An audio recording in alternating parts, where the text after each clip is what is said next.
semua dinasti, Bung. Semua dinasti, ya kan? Kita jangan cari yang negatif lah. Cari yang positif, ya. Orang ingin berbakti.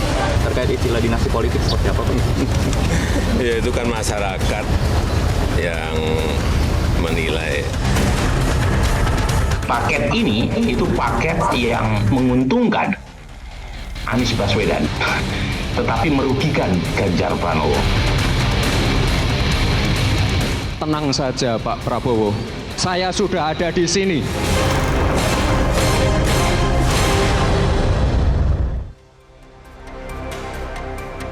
Pemirsa, majunya Gibran Raka Buming Raka ke kontestasi Pilpres 2024 hanya disikapi dengan doa dan restu oleh Joko Widodo sebagai ayah. Namun sebagai kepala negara, Jokowi belum menegaskan bahwa dirinya akan netral dan tidak akan menggunakan kekuasaannya untuk kepentingan sang putra sulung.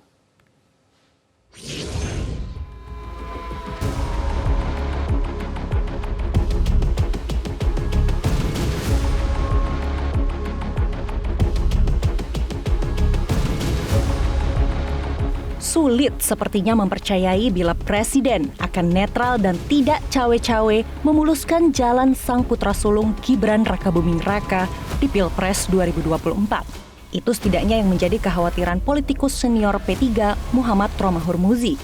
Sebagai kepala negara, Romi menganggap bukan tidak mungkin Jokowi akan sekuat tenaga membuka jalan untuk Gibran menjadi wakil presiden.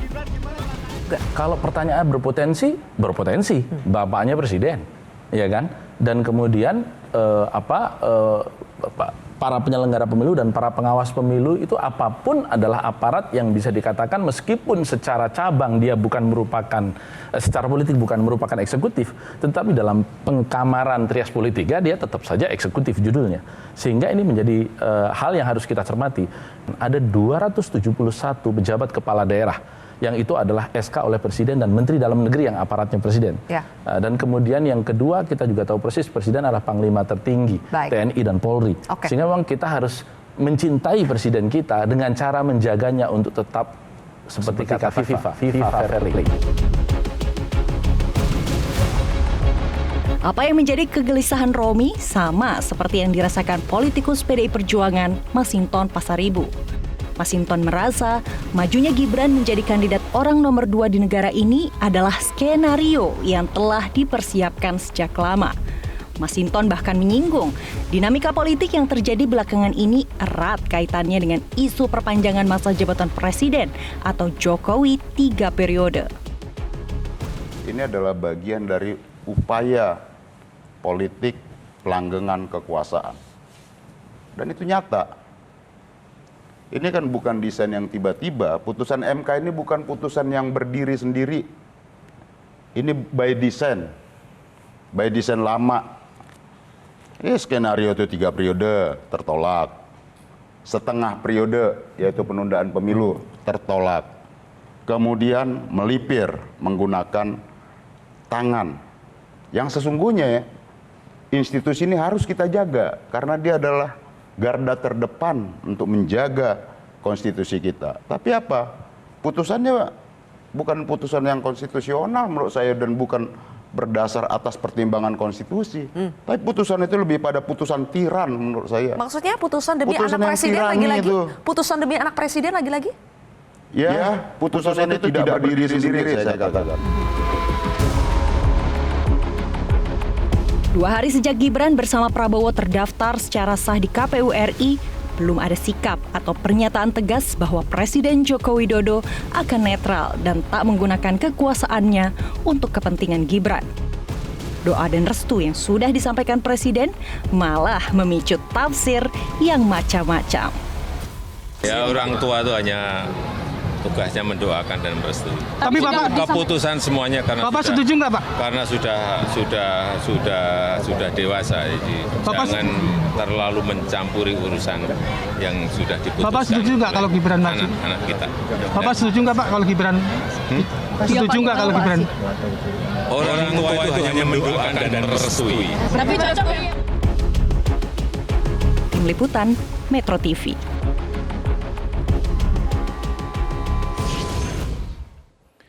Beberapa pihak meyakini Pilpres 2024 mendatang akan berjalan 2 putaran mengingat sejauh hasil survei yang ada belum ada satupun pasangan calon yang meraih suara hingga 50%. Namun ada juga yang berpendapat pemilu bisa berlangsung 1 putaran jika Presiden Joko Widodo cawe-cawe dalam memenangkan satu pasangan tertentu di pemilu mendatang. Apakah hal itu mungkin terjadi? Apakah Jokowi Effect mampu memberikan efek besar bagi pasangan calon yang didukungnya? Saya akan membahasnya dengan juru bicara pemenangan Ganjar Mahfud Sunanto, Sekjen PBB Afriansyah Nur, dan juga pengamat politik Ray Rangkuti yang juga sudah hadir di studio Metro TV. Selamat malam Bang Ray, kemudian Pak Afriansyah, Cak Nanto. Malam. Oke, baik. Terima kasih sudah bersama kami di program Prime Time. Saya mungkin akan ke Bang Ray terlebih dahulu. Jokowi turun tangan, Prabowo Gibran akankah menang 1 putaran? Satu persatu akan kita bahas. Indikasi Jokowi turun tangan itu kalau Bang Ray melihat ada sudah terlihat belum? Kalau itu kan sebetulnya udah terbaca sejak dari jauh-jauh hari kan. Misalnya ketika beliau menyebut rambut putih gitu ya, lalu berubah ke ini eranya Pak Prabowo gitu ya, lalu pernyataan saya akan cawe-cawe gitu ya, dan seterusnya gitu. Nggak bisa dinafikan, itu kan proses yang cukup panjang kan sebetulnya. Semua kalimat-kalimat itu yang menunjukkan kepada perhatian, dengan sendirinya menunjukkan kepada perhatian orang kepada tokoh yang bersangkutan gitu. Oke, tapi semakin ke sini turun tangan itu sudah terlihat arahnya ke siapa dan kemana? Kalau sekarang enggak, tapi kan yang bisa kita katakan ada salah satu anaknya yang terlibat di dalam pencapresan ini gitu ya. Nah tentu saja fokus perhatian orang akan banyak ke sana karena itu anak kan dan sebagainya gitu. Itu satu tuh. Nah yang kedua, kalau kita lihat survei kan jangankan 50, bahkan yang 40% pun belum ada. Prabowo Gibran sampai sekarang malah turun kan, kalau survei terakhir itu sekitar 2% gitu. Nah jadi artinya apa gitu? Artinya jangankan menuju ke angka 50 plus 1 gitu, ke angka 40% pun kelihatan Pak Prabowo belum beranjak tuh. Bahkan yang ada adalah cenderung turun gitu. Apa yang terjadi dalam beberapa hari ini ternyata tidak dapat dengan sendirinya mendongkrak suara Pak Prabowo kan, termasuk dengan kehadiran Gibran di dalamnya, alih-alih mendongkrak yang ada adalah sekarang kelihatan susut ya, yang kita sebut tadi 2% gitu. Nah boleh jadi ini bisa makin susut, tapi bisa kembali rebound, itu hukum alam biasa saja. Tetapi kalau kita mau berbicara soal apakah lonjakan ini akan bisa dilakukan lebih cepat atau tidak, saya kira nggak sulit itu terjadi kecuali itu tadi, Pak Jokowi terlibat langsung di dalam proses pemenangan gitu. Nah pertanyaannya tentu saja muncul, boleh nggak presiden terlibat? Ya boleh, nggak akan ada yang melarang. Tapi tentu saja ada hukum-hukum dan aturan yang harus diperhatikan berkenaan dengan keterlibatan langsung presiden itu. Nah keterlibatan itu ada 2 tuh modelnya. Keterlibatan yang bisa dijangkau oleh hukum dan keterlibatan yang terlihat kasat mata dan keterlibatan yang tak terlihat oleh kasat mata gitu. Sebagai contoh misalnya ya, bahwa presiden menggandeng satu orang dari 3 paslon ini misalnya kemana-mana, itu keuntungan elektoral dengan sendiri terjadi kepada yang bersangkutan gitu. Sebagaimana terjadi ketika Pak Jokowi lebih sering menggandeng Pak Prabowo dalam berbagai acara kenegaraan, mengakibatkan perhatian orang kepada Pak Prabowo meningkat saat itu gitu ya, sehingga elektabilitasnya cukup cepat melengking sekitar sampai 7%. Saat yang bersamaan saat itu Ganjar turun sekitar 5-6% gitu. Oke, saya ingin ke Cak Nanto. Kalau sampai sekarang kita kan belum mendengar netralitas yang total begitu ya dari Pak Jokowi sebagai kepala negara. Nah, padahal di sisi lain kita juga sudah tahu anak sulung Pak Jokowi, Gibran Rakabuming Raka, menjadi cawapres Pak Prabowo. Nah, bagi kubu Ganjar ada kegelisahan tidak di sini? Karena ada potensi juga sebagai kepala negara, sebagai presiden, Jokowi ini melakukan atau bisa menggunakan instrumen-instrumen negara yang berada di bawahnya. Kalau begininya Mas, jadi kan Pak Jokowi kan negarawan ya. Artinya setiap komentarnya, apa yang dikatakan Mbak Puan bahwa anggap bahwa Pak Jokowi jadilah negarawan. Apa yang disampaikan Pak Jokowi sebagai kepala negara, sampai saat ini saya tidak merasa gelisah ya bahwa Pak Jokowi akan melakukan upaya menyalahgunakan wewenangnya untuk menggerakkan aparatur sipil negara secara kepala negara ya, tapi nggak secara pribadi kan hak setiap orang ya untuk melakukan itu. Tapi intinya kami tetap fokus bagaimana memberikan semangat bagi kami bahwa ada kader PDIP sekarang dipinang oleh koalisi Indonesia Maju gitu, maka bagaimana kader-kader PDIP yang sudah diputuskan oleh Ibu Mega bersama koalisi mengusung Pak Ganjar dan Pak Mahfud untuk memenangkan Pilpres 2024 dengan track record yang jelas, proses yang sangat panjang, memiliki integritas dan sebagainya. Inilah yang selalu kami sampaikan, tidak perlu ada kekhawatiran apapun selama kami, tim sukses, partai pendukung, dan rakyat menerima proses dan harapan itu ada di Pak Ganjar dan Pak Mahfud itu. Jadi tidak perlu ada kekhawatiran yang berlebihan sehingga menimbulkan satu gesekan yang sangat frontal antar satu sama lain. Tapi memang bagaimana kami terus mendorong, mengajak publik bahwa perlu ada kehati-hatian. Sehingga bahwa proses pemantauan, proses pengawasan benar-benar clear dipergunakan sehingga proses demokrasi yang kita anggap dan kita berharap tentang jujur, adil, bebas, dan rahasia itu benar-benar terwujud di 2024. Biarkan konstelasi itu berjalan, tapi yakinlah bahwa komponen tim pemenangan Ganjar Mahfud tetap semangat, bahkan lebih semangatnya sekarang untuk memenangkan Pak Ganjar. Terima kasih. Cak Nanto, tapi di tengah situasi atau dinamika politik saat ini, tadi Anda mengatakan tidak khawatir begitu ya, bahwa akan ada penyalahgunaan wewenang dan lain sebagainya. Tetapi di tengah situasi saat ini, kubu Pak Ganjar masih berharap tidak sih bahwa masih ada dukungan ke pasangan Ganjar Mahfud dari Pak Jokowi? Intinya begini, beliau kader PDIP kan, tentu apakah akan melanjutkan atau mematuhi putusan partai atau tidak, maka kami berharap bahwa kalaupun tidak, maka sebagai kepala negara berada di tengah untuk biarkan kami konstelasi yang memainkan orkestra ini, biar tidak ada penyalahgunaan. Selama tidak ada penyalahgunaan, Mas. Oke, itu selama tidak ada demokrasi kita tidak ada masalah gitu.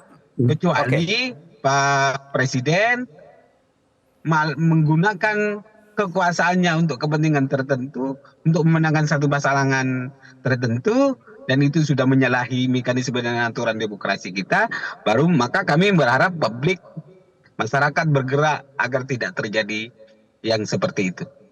Oke, baik. Saya ingin ke Pak Afriansyah.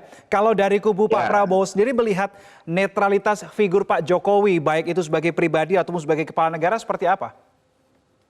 Jadi begini, terima kasih Mas Reno, teman-teman. Ya, saya ingin mengingatkan juga, ini kontestan belum berlangsung, tapi penggiringan soal satu putaran, dikatakan kalau menang satu putaran itu terlibatlah Pak Jokowi, ya kan? Ini tolong diperhatikan juga. Artinya begini, kemarin sudah jelas bahwa Pak Jokowi netral dalam hal ini. Beliau mengucapkan selamat kepada 3 paslon yang sudah mendeklarasikan, termasuk sudah mengantarkan semua paslon ke KPU. Nah, tentunya kami juga dari paslon Prabowo Gibran ini mengucapkan terima kasih kepada masyarakat, ya, baik yang kontra dan yang mendukung. Tentunya kami mengatakan bahwa dalam kemarin kita mengantar itu banyak tokoh yang hadir. Nah, kekuatan-kekuatan ini menjadi dominan kami untuk mengatakan kami bisa satu putaran. Nah, kekuatan satu putaran ini tentunya dengan konsolidasi partai-partai KIM yang terdiri dari 9 partai, kemudian juga tokoh-tokoh nasional, gerakan relawan. Nah, kebetulan juga relawan yang sebagian besar adalah relawannya Jokowi juga yang mendukung Mas Gibran tentunya. Kemudian juga tokoh-tokoh nasional dari aktivis, ya, gerakan 98 yang banyak hadir di tempatnya Pak Prabowo Gibran. Nah, ini yang menguatkan kita untuk mengatakan satu putaran. Nah, kekuatan ini tentunya mobilisasi ini kami gerakkan sampai ke kekuatan mesin-mesin partai. Sehingga apa yang dibilang Cak Nanto tadi, Pak Jokowi saat ini masih sebagai kader PDI Perjuangan. Kemudian Mas Gibran juga masih sebagai kader PDI Perjuangan. Tentunya kita harusnya berkonsisten dengan baik, saling mensupport, artinya tidak saling menghujat, memfitnah, kemudian membuat black campaign. Ini yang penting sehingga demokrasi yang dikatakan Pak Jokowi, mari berpesta, rakyat ini berpesta riang, gembira, damai, sehingga tercipta suasana yang enak, ya kan? Nah, semua itu pasti menginginkan satu putaran. Kami tentunya sudah juga ingin satu putaran. Nah, satu putaran ini tentunya digerakkan oleh mesin-mesin yang memang bekerja untuk pemenangan Prabowo Gibran. Jadi kalau memenangkan Prabowo Gibran, mesin-mesin yang Anda maksud apakah hanya murni mesin partai politik atau ada kekuatan lain, Pak Afriansyah? Mas Reno berperan. Oke, baik. Mesin-mesin bergerak ini yang saya ingin tanyakan, apakah itu full mesin-mesin partai politik atau ada mesin-mesin kekuatan yang lain? Kita akan bahas di segmen berikutnya. Tetap bersama kami di Prime Time News.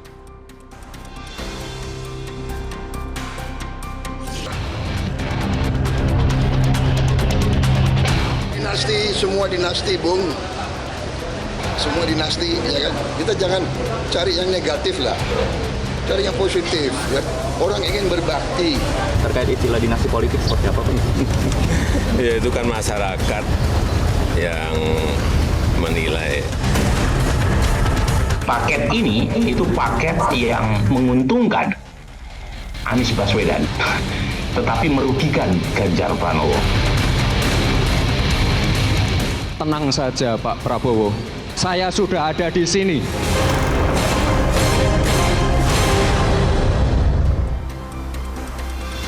Kami lanjutkan diskusi malam hari ini masih bersama dengan 3 narasumber saya. Ada Cak Nanto, kemudian ada Pak Afriansyah, dan di studio Metro TV ada Bang Ray Rangkuti. Saya masih lanjut ke Pak Afriansyah. Tadi yang Anda maksud dengan kekuatan mesin-mesin ini, mesin-mesin partai untuk menangkan Prabowo Gibran, atau ada mesin lain yang lebih besar itu, atau ada mesin-mesin lain yang Anda maksud Pak Afriansyah? Yang spesifik Pak Afriansyah. Bang Reno, spesifikasinya adalah mesin partai. Kami punya 9 partai, tentunya partai-partai punya kekuatan dari DPW, DPC, PAC, ranting, itu satu. Kami punya relawan besar, relawan ini gabungan aktivis, kemudian gabungan juga relawan-relawan yang tadinya mendukung Pak Jokowi, tapi bukan berarti mendukung Pak Jokowi terus mendukung Gibran 100% gara-gara Pak Jokowi, tidak juga. Karena sebagian relawan juga ada yang terbagi ke Mas Ganjar juga, kan begitu. Nah kemudian apa? Ada tokoh-tokoh nasional, ada aktivis-aktivis, dan kemudian kami solid. Solidnya apa? Untuk memenangkan Mas Gibran. Mas Gibran ini sosok milenial, sosok anak muda. Tentunya akan kita coba untuk meraih 57% suara anak muda itu, minimal 40%-nya bisa lari ke Mas Gibran. Kemarin orang bilang, Mas Gibran nggak bisa ngomong, nggak banyak bicara, nggak bisa apa-apa. Terbukti ketika di GBK, kami deklarasi, beliau membuat statement geger. Artinya apa? Sosok anak muda yang jebolan dari Singapura ini, ya tentunya mempunyai prestasi. Dan tidak lupa, Cak Nanto, ini kader PDIP loh. PDIP harusnya bangga dengan kader mudanya ya tentunya. Tapi memang karena kita sudah berbeda, PDIP punya pasangan sendiri, tapi perbedaan ini tidak membuat kita menjadi terpecah. Artinya bagaimana kita bisa membuat kontestan pemilu, dan kami ini punya target 1 putaran. Dan semua pasangan calon silakan membuat komitmen untuk 1 putaran. Karena bagaimanapun 1 putaran ini merupakan hal yang tidak gampang kami lakukan. Begitu Bang Reno. Baik, saya minta pendapat Cak Nanto. Kalau tadi dikatakan Pak Afriansyah seharusnya kubu Pak Ganjar dalam hal ini spesifiknya adalah PDIP harusnya bangga ketika kadernya dipilih oleh Pak Prabowo menjadi figur bacawa presnya. Kalau menurut Cak Nanto gimana? Bangga atau justru kesel juga nih ternyata diambil sama partai lain? Bangga kader PDIP yang tertib, Mas Reno. Jadi yang patuh terhadap keputusan partai baru bangga. Kalau apalagi Bang Afriansyah gitu kan, menyomot kader partai PDIP belum silaturahim gitu, kira-kira begitu. Artinya, tapi bagi kami begini Mas, bahwa apapun keputusan yang sudah diputuskan oleh Ibu Megawati, maka sudah berdasarkan kontemplasi, bahkan ini berdasarkan suara rakyat, hati rakyat, bahwa kebutuhan ke depan bangsa ini adalah sosok seperti Pak Mahfud dan Pak Ganjar yang memiliki proses lengkap, pengalaman lengkap dan begitu untuk membangun fondasi hukum, penegakan hukum, birokrasi yang beres gitu. Apalagi gaya milenial kayak Pak Ganjar, tentu harapannya sekali lagi anak muda. Yang paling penting sekarang memberikan ruang anak muda. Itu kira-kira. Bukan soal umur, tapi memberikan ruang anak muda. Karena bagi kami merasa bahwa hal ini penting ke depan, walaupun milenial, hatinya tapi tidak punya perspektif ke anak muda, memberikan ruang ke anak muda. Itu yang paling penting adalah sekali lagi proses kita harus dibangun yang lebih matang ke depan, dan kebutuhan bangsa ke depan ada di Pak Ganjar dan Pak Mahfud. Oh, lagi-lagi kembalinya ke sana. Saya minta pendapat ke Bang Ray Rangkuti ya. Kalau kita mencoba membaca, ini fakta, saya tidak berbicara opini atau apapun. Ketua PSI Kaisang Pangarep, putra bungsu Pak Jokowi ada di Prabowo. Anak sulung Pak Prabowo, Gibran Rakabuming Raka, Pak Jokowi, Gibran Rakabuming Raka ada di Pak Prabowo. Relawan besar Pak Jokowi, Projo ada di Pak Prabowo. Jadi ketika sulit untuk kita tidak mengatakan Pak Jokowi tidak ada di kubu Pak Prabowo. Nah, ketika itu memaknainya seperti itu bagaimana, Bang Ray? Aduh, kesulitan kita ini kan mengandalkan lisan daripada tindakan gitu loh. Jadi kalau orang mengatakan saya nggak ke sana, tetapi jaring dia udah di sana semua, kita mau bilang apa lagi? Kita mau percaya yang mana, mau ngambil yang mana, mau lihat yang mana, ungkapan-ungkapan atau fakta-fakta di lapangannya gitu. Kan kita juga sering mendengar dulu, saya nggak mikirin pilpres kok, nggak mikirin ini, mikirin ini. Nyata-nyatanya jadi juga, kan? Sebagai barangnya jadi juga, jadi juga, gitu ya kan? Saya sudah di sini, gitu kan? Sebagainya. Jadi kesulitan kita di situ. Kita sangat mudah terbuai oleh kata-kata, meskipun data-data, fakta-fakta membicarakan yang lain gitu. Nah, oleh karena itu saya mau mengatakan begini, lisan itu semua harus kita kawal. Dikawal dengan apa? Dikawal dengan sistem. Gitu. Sebab orang sangat bisa menghamburkan banyak kata yang baik, indah dan sebagainya. Tetapi kalau itu tidak kita kawal di lapangan dengan sistem, kebaikan-kebaikan itu bisa melebar kemana-mana gitu. Nah, oleh karena itulah harus ada perangkat, harus ada ketaatan yang harus kita ukur melalui aturan-aturan yang kita buat itu. Nah, masalahnya makanya dari dulu ketika presiden misalnya mengatakan saya ikut cawe-cawe, saya orang yang mengatakan presiden boleh ikut cawe-cawe, tidak ada larangan itu. Tapi harus ingat ada ketentuan yang yang mengawal keterlibatan cawe-cawenya presiden dan sebagainya gitu. Nah, kenapa kita katakan ini kalau mau satu putaran itu menghadirkan presiden di tengah-tengah situasi kayak begini gitu, karena seperti yang disebut tadi oleh Bung Aprian Sanur, semua kekuatan tuh ada di kubunya Pak Prabowo sama Gibran. 9 partai politik, tokoh-tokoh agama, macam-macam. Relawan macam-macam. Relawannya Pak Jokowi ada juga di situ. Iya, macam-macam. Disebutkan oleh Bung Afriansa. Tapi belum sampai ke 40%. Malah ada kecenderungan turun ke angka 38. Bahkan sekarang mungkin 36, 37 dari survei yang sebelumnya gitu. Nah, artinya apa? Artinya semua keberadaan yang disebutkan tadi oleh Bung Afriansa ini belum membawa dampak elektoral yang cukup signifikan bagi Pak Prabowo, sementara waktu yang tersedia tinggal 3 bulan. Nah, kalau mau 50+1, itu kan setidaknya Pak Prabowo membutuhkan 12%. Nah, kalau dibagi 3 bagi sama dengan 4% per bulan. Harus dapat itu. Kalau masuk ke angka 50+1 gitu. Nah, secara realistis, kalau kondisinya kayak begini nih, misalnya presiden tetap betul-betul menjaga marwah dan langkah beliau sebagai orang yang netral gitu, ya itu kita mengatakan paling hebat ini 2 putaran. Rasanya nggak akan ada yang sampai. Padahal anggarannya sampai sekarang kita lihat masih untuk 1 putaran. Untuk 1 putaran memang mau tidak mau kan kalau harus dihitung sampai di situ kan gitu. Nah itu yang. Nah bagi segi yang lain yang paling penting melihat soal keterlibatan apakah presiden terlibat atau tidak itu bukan pada yang kasat mata. Saya kira nggak akan mungkin dilakukan dengan kasat mata. Tapi pasti akan dilakukan dengan cara-cara yang lebih smooth, yang menghindari ketentuan. Nah misalnya seperti seringkali kalau kita belajar dari pilkada, kita tidak sedang bicarakan nasional ya. Mencari contoh di pilkada-pilkada ini, pertama bansosnya dinaikkan, gitu, menjelang pemilu, ya kan. Yang kedua adalah janji-janji untuk menaikkan gaji, menaikkan jabatan seseorang di lingkungan PNS macam-macam gitu ya. Nah yang ketiga melibatkan yang bersangkutan dalam agenda-agenda tertentu yang dikawal oleh yang bersangkutan dan sebagainya. Itu model-model yang terjadi di pilkada. Pilkada ya. Saya mengatakan bukan pilkada, nasional ya. Bukan nasional. Tapi juga tidak lagi menyindir nasional. Dalam konteks itulah kita harus kawal. Baik. Kalau lihat prakteknya seperti itu di pilkada kan ada modelnya.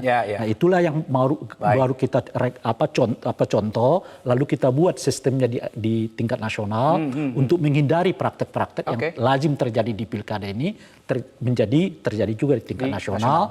Dan dalam hal ini tentu saja Bawaslu yang hadir leadernya untuk gitu. mengawasi ya. Iya. Baik, saya minta pendapat ke Pak Afriansyah. Tadi dikatakan oleh Bang Rey sebetulnya malah ada kecenderungan tren penurunan gitu untuk elektoral Pak Prabowo ketika ada bersama dengan Gibran. Bagaimana Anda bisa mengatakan hal ini dan mengejar target 4% per bulan untuk menang 50% plus 1? Karena Anda begitu optimis tadi. Ya, jadi begini. Pertama terima kasih atas mengingatkan kita terhadap hasil survei yang terbaru. Karena memang ada pro kontra. Nah sekarang ini ada juga yang harus kita lakukan dari tim Koalisi Indonesia Maju ini adalah bagaimana mesin ini harus betul-betul selama hampir 3 bulan lebih ini untuk bergerak mendapatkan hampir lebih kurang, kalau memang tadi surveinya 37%, untuk mendapatkan 50 plus itu hadir hampir sekitar 13,05% tentunya. Ya. Nah hal ini tentunya kami juga harus bekerja keras, Bang Reno, ya Bang Ray, kami ingatkan juga. Tadi Anda mengatakan bahwa kita harus mengatur sebuah regulasi yang baik. Nah, saya juga mengingatkan, bukan hanya untuk tim kami saja, tapi juga untuk tim Amin dan timnya Mas Ganjar, bahwa Bawaslu beserta dengan lembaga independen pengawas pemilu dari internasional harus betul-betul mengawasi pemilu kita ini dengan baik. Itu yang pertama. Yang kedua, soal bansos. Bansos itu adalah program dari pemerintah tapi melalui Kementerian Sosial. Siapa Menteri Sosialnya? Dari partai mana? Yang kedua, Menpan RB. Kenaikan gaji dihitung oleh Menpan RB. Menpan RB itu bagian dari pemerintah. Siapa? Menterinya dari partai mana? Jadi saya berharap kita harus betul-betul legowo terhadap apa yang sudah diputuskan Pak Jokowi. Sampai saat detik ini, beliau belum melakukan reshuffle terhadap orang-orang yang tidak berpihak kepada Pak Prabowo Gibran. Ini hal yang positif menurut saya. Artinya apa? Kita harus jangan menilai mendiskreditkan dulu begitu ya. Oke, baik. Terakhir saya ingin ke Cak Nanto. Saya tidak ingin mengatakan bahwa Pak Jokowi ada di kubu Pak Prabowo, tetapi saya ingin mengatakan simbol Pak Jokowi ada di kubu Pak Prabowo. Ya, saya tidak perlu jelaskan lagi, di situ kita sudah tahu siapa yang saya maksud. Saya ingin ke Cak Nanto, ketika hal itu terjadi di kubu Pak Prabowo, ada kekhawatirankah dari kubu Pak Ganjar ketika ceruk suara dari Pak Jokowi justru berada atau beralih ke kubu Pak Prabowo, bukan ke kubu Pak Ganjar? Begini Mas, jadi saya pertama harus menanggapi Bang Afri dulu.